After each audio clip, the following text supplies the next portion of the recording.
Hello everybody, welcome back to another video. Today we have this awesome set. My friend is giving it to me so I can review it for you guys and tell you if it's a good deal or not, in my opinion. So starting off, we have a really sweet starfighter design. I like this printed piece right here and the use of this shield part. It makes it look really sleek. I'm not too much of a fan of putting the R2-D2 body in this section here. It makes it look way too bulky, I think. It reminds me a lot of Sase Tin's Starfighter back in the day. It has 282 pieces and, like I said, those 3 minifigures with that new Kaminoan. On the top here, we have that Kaminoan again. Side box art, we just have regular stuff. And in the back, we can see the stud shooters up there. Those new ones are implemented from the E-Web blasters also, which are really cool. I like those more. And then, like I said earlier, you can see right there where you can put the R2 unit.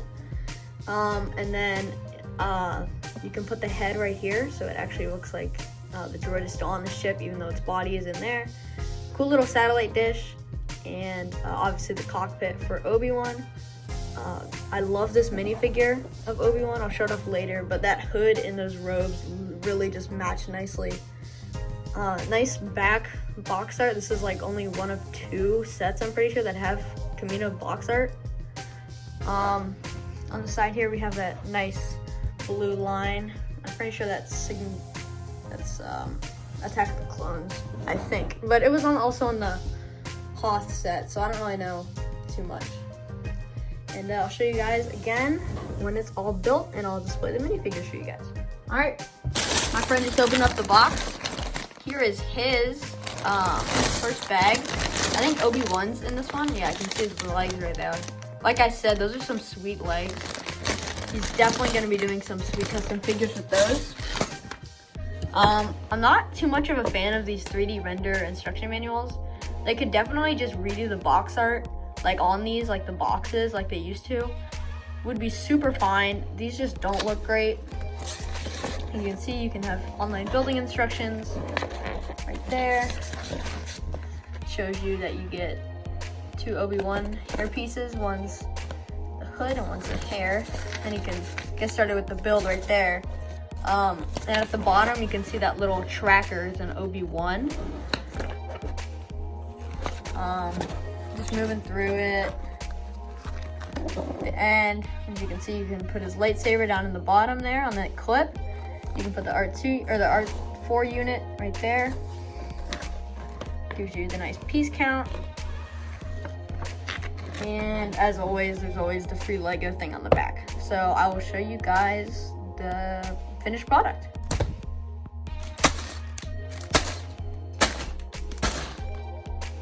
All right, everybody, we have just finished the set, and I'm now going to be going over the minifigures and the build. So first of all, we have this Obi-Wan minifigure.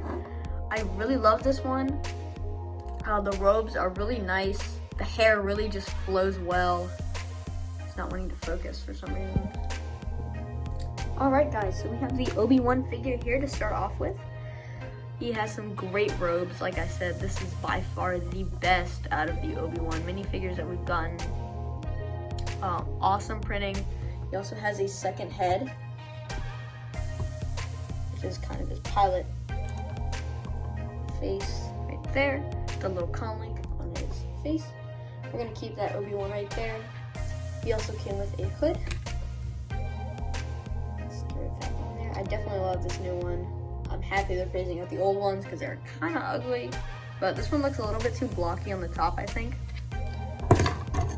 Totally did just knock Obi-Wan down. You know, life goes on. Obi-Wan's fine. I would like to compare some Obi-Wan figures for you guys to show what this one looks like, if you guys might have some of these sets. So here is the one from General Grievous' Starfighter. This one definitely has a more angry expression, and the hair is way more smooth. The robes are kind of similar, but definitely different colors. Next is the one from the Captain Rex, Phase 2 Captain Rex set. Like the other one, I'm pretty sure it is the exact same robes. The legs look about the same. The hair is almost identical. the face is a little bit different with the big eyes on this Clone Wars version. And finally, we have the old wheel bike speeder, Obiwan Kenobi, with those same legs, kind of, in that Revenge of the Sith torso, with a different colored hair, actually. And yeah, that's the Obiwan figure. I would rate this figure a 7 out of 10. Very solid.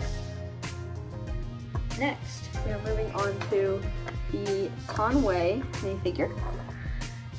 First Kaminoan we've ever gotten. I think it was kind of odd how they did the body, how it like curves in there. I don't know about that one. It doesn't feel right to me. Definitely nailed it with the head there. I'm gonna see a lot of people using those heads for different aliens, I'm sure. I think they kind of cheaped out on the torso or on the legs. They could have definitely used some super extended legs. Maybe like the Woody legs, because you know Kaminoans are tall. The Obi-Wan should not be almost the same height as it. Obi-Wan should be like this tall to it. But you know, it's fine. I'm sure I'll find people that have made custom ones to make it look nicer. And I don't think we've ever actually seen her wearing that dress. So I don't know. Next, we have the R4 unit. This is the exact same one that we've been getting since like 2013. Nothing special with it. Just an R2-D2, it's red, that's all it is. Really simple figure, nothing new to it. Now, the interesting part of this is getting into the build.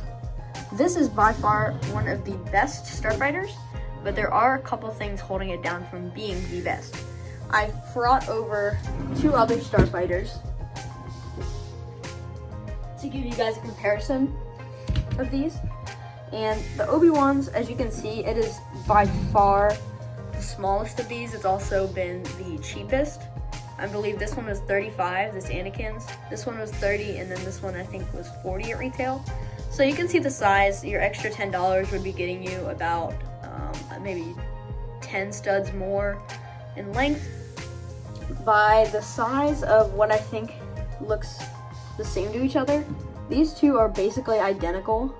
As you can see from just here, they look almost the same. This one's a little bit taller in the cockpit area. This one's more detailed though, and as you can see, that theme of the stud shooters right there. Of course, this set has an awesome cockpit seat right in there. It is really sleek and clean. You can fit a minifigure in there super nicely. If I can get his legs down all the way, his hands up. It's really easy to fit a minifigure in there, and he looks pretty well flying this. I highly recommend this set for stop motions if you're doing it, because you get good cockpit shots. Next, we have the radar dish. This one is super cool because it is accurate to the film. And next, we have the R4 little swivel head. It does kind of bump when it hits that stud shooter right there. Like you can see it like catches on it. It might be a builder's error. I'm not too sure. I think he built this wrong. It's literally missing a piece. I don't know, man. He totally is. Dude, he totally built this wrong. He's such a bad builder. I swear, bro. One of these days. Look at this. Look at this. You built it wrong. That's how it's supposed to be built. It's supposed to be like that, where there's just an empty stud there? Yeah, that's how it's freaking said. That's annoying, I know. What about this one? What about this one that's built symmetrically too? It's different. Well, where's the extra stud? Where'd you put all the extra pieces? It's back there. See, this is why. Alright, just cut. No, I'm not cutting. No. Come on. This is a conversation. We're having this conversation right now. Actually, don't. There we go. Come on. I won't. But anyway, we also have the R4 body, which can fit into the little compartment there. Doesn't actually clip into anything. It kind of just sits there, which is very odd since, you know, it should be sitting in place because you can hear it rattle in there, but it's fine. Going to the back, I always love how they use these panels that like are flipped to each other. We've got some alright engines, kind of bulky on this one for sure. Got a really ugly looking bottom here, so it can actually rest on the ground. Again, I love this sticker piece right here, this green. Not too much of a fan of all the dark red though. I know it's accurate, but over time the set is really gonna break down.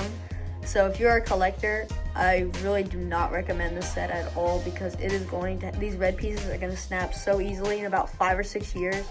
And with LEGO's quality control going down and down every time they release a new wave of sets, this one is not a very good display set either. Again, the stud shooters are just bulky. This is an amazing playset though. Like you can see, you can even fit a lightsaber down here for Obiwan. I can clip it on. It's not a difficult build, just there's a lot of stickers. I highly recommend this as a play set, maybe not as a set to display. Definitely a good one for the $30, even if you're just gonna pick it up for this Kaminoan minifigure. But you could probably just buy it on Bricklink and save the $10 or $20. But yeah, thank you guys for watching this set review, and see ya later. Again, thank you to my friend for letting me review this set. This is his, not mine, so you will probably never see this set again on my channel, since I will not be buying it for myself. And maybe build your things correctly next time. I'm just joking.